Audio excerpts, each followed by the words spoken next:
la rubrique de Frédéric.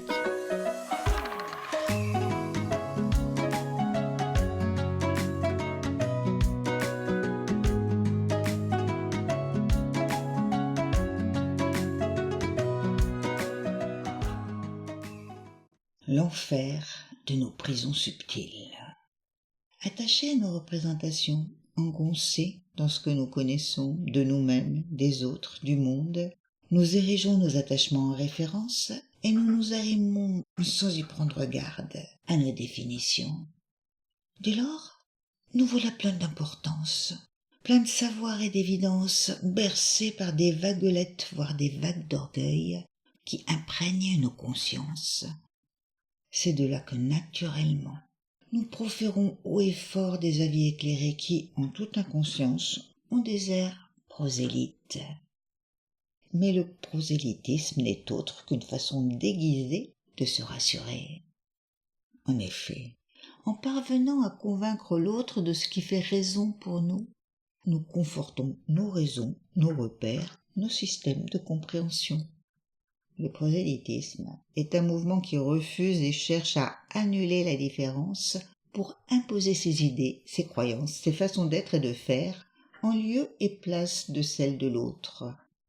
Mais quand on se prend en référence, quand on considère ses visions, ses expériences, ses désirs comme des modèles, on s'enferme dans des quant à moi qui excluent toute humilité. Dans un verre plein, nulle place pour une gouttelette supplémentaire. Dans nos têtes bien faites et pétries de certitude, pas d'espace pour réinterroger notre regard et nos conceptions en tout genre. Dans les prisons de nos définitions scellées dans le marbre, pas de souplesse, pas de jeu pour une possible transformation. Mais si les savoirs parfois aliènent, le savoir aide à traquer les masques que prend l'orgueil du sachant, du bien-pensant au fil du quotidien. Ainsi, la critique est une variante de l'orgueil. Positive, elle dit que l'autre est conforme à ce que l'on juge appréciable. Négative, elle souligne qu'il en est fort éloigné.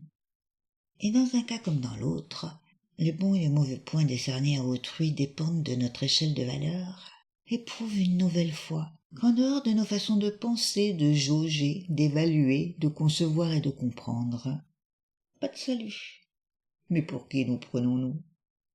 Confinés dans nos opinions, nos mémoires, nos découvertes passées et nos compréhensions d'hier, nous évitons d'accueillir l'once de neuf susceptible d'interroger autrement notre être au monde, et nous nous préservons de possibles surprises. Nos peurs comme nos satisfactions répondent au même processus. Nous sommes tous et toutes parties du monde, mais pas pour autant des nombrils du monde. Nous sommes tous et toutes parties du monde, un ou une parmi d'autres, en chemin, colorant l'ambiance sociale qui baigne l'ensemble. Tant que nous ne réaliserons pas l'absolue nécessité de nous délester de tous nos partis pris, pour être en capacité d'accueillir l'autre, individu, leçon ou situation sans attente préalable, sans préconçu déformant, il n'y aura pas de rencontre transformatrice. Seule cette neutralité bienveillante permet au bien d'advenir. Ce bien qui, quand il échappe aux représentations étriquées, peut réellement se laisser découvrir. Et si ces mots sont une représentation, qu'ils en appellent d'autres, pour ne pas se figer dans une récitation.